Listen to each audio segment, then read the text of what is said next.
Պատճառները մեզ համար անհասկանալի են եւ փորձում ենք բոլոր մակարդակներում խնդրին լուծում գտնել եւ ուզում եմ նշել, որ առաջիկա օրերին ունենք նախնական պայմանավորվածություն թերևս նորից ես այս անգամ կայցել եմ Վրաստանի Հանրապետություն եւս մեկ անգամ հարցերը արդեն տեղում լուծելու հասկանալու համար Նախ ասում դժգոհում են, ասում կացեն կառավարությունը անզոր է, չի կարողանում լուծել, գուցե ունակություն ունի կամ գործիքական կամ չի կարողանում հարաբերվել մեր հարևան եւ բարեկամ վրացիների հետ։ Երկրորդ բարձրացած կա նաեւ այս ֆոնին, որ հնարավոր է կառավարությունը, այսինքն նախարարությունը ինքն է նաեւ ուղղորդել կամ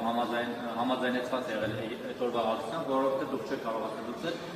այդ կոնյակագործներին տխտել եք կամ համոզել եք, որ իրենք դուրս գան Վրաստանի տնտեսական դիմաց միտինգ անեն, որ գուցե այսօր